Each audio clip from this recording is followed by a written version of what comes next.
Mastiffs have a reputation for being aggressive and sometimes even scary. Many people will avoid mastiffs because of this reputation, and you can't really blame people who are wary of them. Mastiffs are huge dogs, and some of them can be aggressive. But how aggressive are mastiffs? Most mastiffs are not super aggressive. Many mastiffs are lumpy couch potatoes.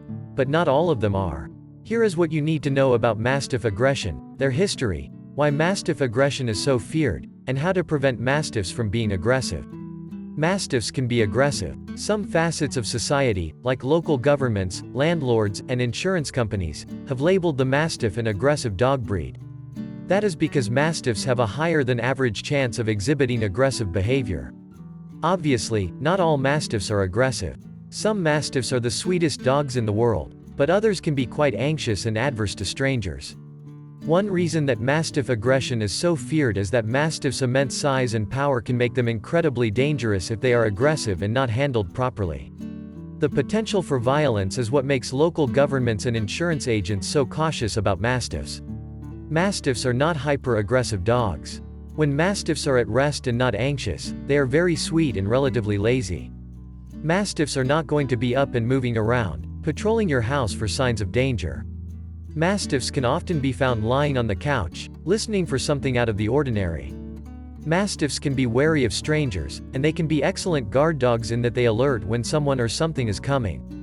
They are not attack dogs, and they are not on alert 24/7. Some mastiffs are more aggressive than others. The differences are often found in the way that they are socialized and trained. Some people feel safe with a protective mastiff and will encourage behaviors that can be seen as aggressive. Other people enjoy mastiffs for their size and cuddly loyalty but want nothing to do with possible aggression. A dog that is trained and encouraged to be protective will always be more aggressive than a dog that is well socialized and rewarded for being sweet and lazy. Mastiffs can be both of these things, and the trouble is that you cannot know at first glance which type of mastiff you are dealing with. Mastiffs are an ancient dog breed with roots going back as far as the Roman Empire. Mastiffs were bred and transported throughout the empire, making it as far north as the British Isles. Mastiffs were prized for their size, strength, and power. Many mastiffs were bred as protectors and guard dogs. Before the rise of Ring doorbell cameras and concealed weapons permits, people could only rely on their own senses and that of their dog to alert them to danger and help protect them. Mastiffs were often found on farms, in Roman-style compounds, and in manors as companions and protectors. Since then, mastiffs continue to be prized for their size, loyalty, and protective nature. The modern age does not require people to rely on guard dogs as much as they had to in the past, so there are more socialized and friendly mastiffs than before, but generations of protective breeding and training are still present.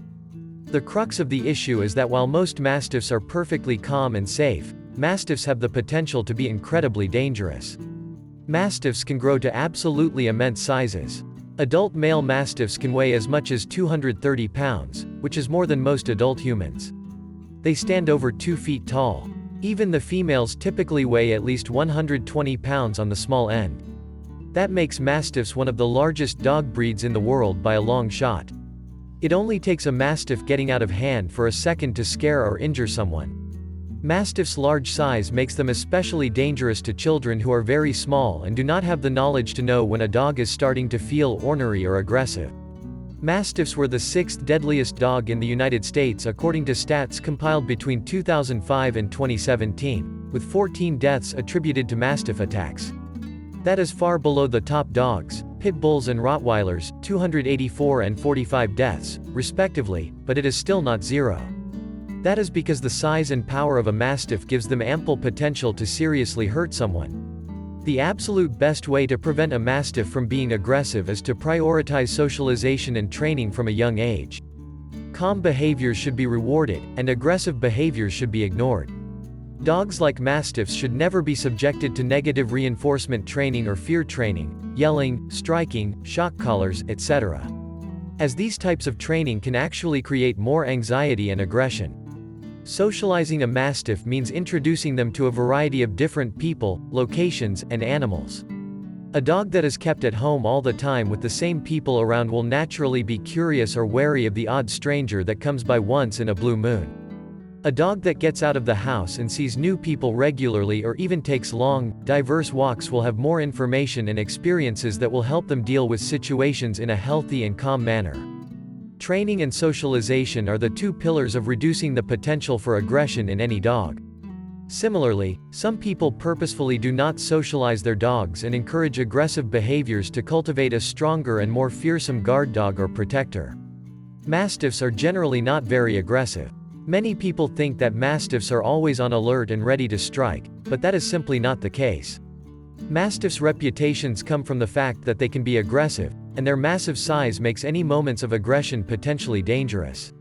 Most Mastiffs are sweet and lazy and have no issues with strangers at all, but some Mastiffs are anxious and do not do well around strangers, and that is what people zero in on.